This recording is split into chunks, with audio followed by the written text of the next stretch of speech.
pagi saudara, kembali lagi di Sapa Malang bersama saya Nadifa Rahma.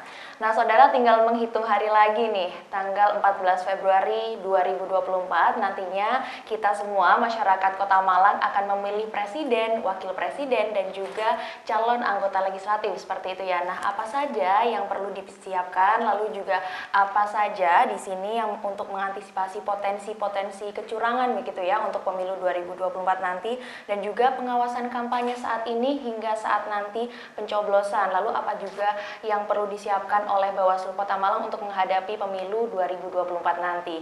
Nah, untuk itu saya akan mengajak Anda untuk berbincang-bincang dan juga berdiskusi dengan Bawaslu Kota Malang karena saat ini saya sudah berada di Bawaslu Kota Malang bersama Ketua Bawaslu Kota Malang. Di sini ada Bapak Muhammad Arifuddin ya. Selamat pagi Pak Arif, gimana kabarnya? Baik ya? Baik, alhamdulillah baik. Baik, kabar baik. Jadi karena sekarang ini juga sudah menuju 14 Februari 2024, kita tinggal menghitung hari aja ya ini ya Pak ya. Lalu untuk sejauh ini persiapan dari Bawaslu untuk menghadapi pemilu 2024 pesta demokrasi kita nih, itu apa saja yang dilakukan Bawaslu? Iya, dari Bawaslu Kota Malang sendiri kita sudah melakukan sebuah pengawasan dari tiap tahapan yang sudah berlangsung. Mungkin per hari ini adalah tahapan pengawasan logistik, kemudian tahapan pengawasan perekrutan PTPS yang sudah berlangsung di masing-masing kecamatan.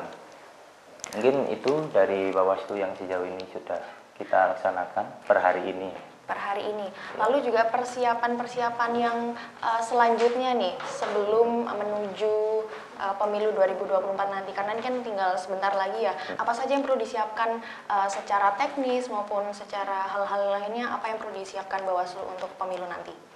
Untuk secara keseluruhan dari tim kami, mungkin dari Kecamatan, Panwascam dan PKD, termasuk dari Bawaslu Kota Malang sendiri, kita sudah fokus ya di dalam masing-masing arahan setiap tahapannya. Ketika melakukan sebuah pengawasan, di teknis pengawasan kita sudah perkuat, terutama tentang peraturan dan norma-norma. Ini yang harus masing-masing anggota kami pegang di dalam setiap turun di lapangan melakukan sebuah pengawasan. Nah, begitu banyak persoalan juga yang masih kita dapati, mungkin dari pelanggaran, kemudian temuan, laporan, itu kami tindak secara cepat. Gitu. Baik, tadi kan juga disampaikan ada pelanggaran, temuan seperti itu ya. Berarti itu menjadi sebuah tantangan begitu ya bagi Bawaslu untuk mempersiapkan pemilu 2024 nanti. Nah, bentuk pelanggaran lalu juga tantangan-tantangan lainnya menghadapi pemilu 2024 nanti bagi Bawaslu sendiri ini apa Pak Arif? Ya, setiap pemilu atau event pemilu setiap tahunnya memiliki tantangan tersendiri bagi kami ya. Kemudian apa yang menjadi antisipasi awal, kemudian prioritas kami di dalam sebuah pengawasan itu sendiri. Yang pertama adalah kita perkuat sumber daya manusia yang ada di kami, terutama ketika pasca saya dilantik itu kami perkuat dengan pola-pola intelijensia. Ini yang menghadirkan pola khusus terhadap tantangan yang sudah terjadi di pemilu tahun kemarin. Apa antisipasi kami? Antisipasinya kita perkuat saja sumber daya manusia yang ada, dan kami tidak menutup mata ketika ada sebuah pelanggaran yang cukup masif, katakanlah. Di situ kami akan tindak secara profesional. Nah, ini integritas Bawaslu kan juga pasti akan dipertanyakan juga terhadap pelanggaran-pelanggaran yang memang itu masih banyak di kalangan masyarakat sendiri. Sedangkan kita Bawaslu sudah bersosialisasi, bahkan sampai di tingkat RT RW kita itu sudah turun di sana. Ya, tantangan yang menjadi hal yang menarik bagi kami sekarang ketidaktersediaan data. Mungkin kalau mbaknya sudah mengikuti ya proses pengawasan kami dari pengawasan DPT, itu kami tidak memegang data sama sekali, tapi kita memiliki strategi sendiri dalam pengawasan sehingga terdapat temuan-temuan ataupun laporan dari masyarakat yang bisa kami antisipasi. Itu aja. Baik, tadi ada permasalahan terkait data itu ya Pak ya. Data. Lalu selain data tadi yang disampaikan, apakah ada tantangan lain yang membutuhkan fokus ekstra nih Pak untuk Bawaslu yang perlu dilakukan untuk menghadapi pemilu 2024 nanti ini? Ya. Selain itu juga dari Bawaslu akan turunnya ini melalui kecamatan masing-masing, pola pikir masyarakat ataupun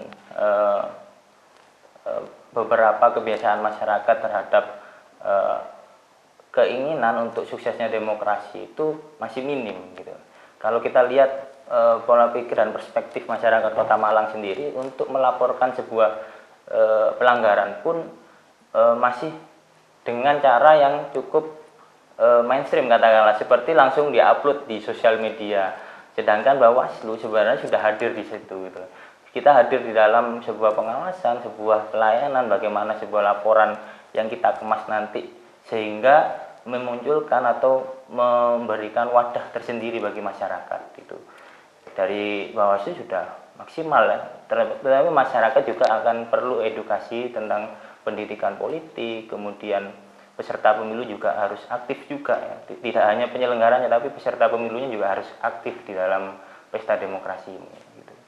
Baik, berarti selain tantangan-tantangan tadi, kita juga perlu memperhatikan evaluasi dari pemilu tahun sebelumnya begitu ya, tahun 2019 begitu ya. Jadi kita juga perlu melihat, merefleksikan pemilu 2019 nanti, dan nantinya kita akan bisa mengetahui ya apa yang perlu diperbaiki untuk pemilu tahun ini. Nah, untuk itu kita akan lanjutkan diskusi kita. Jangan kemana-mana, tetap di Sapa Malang.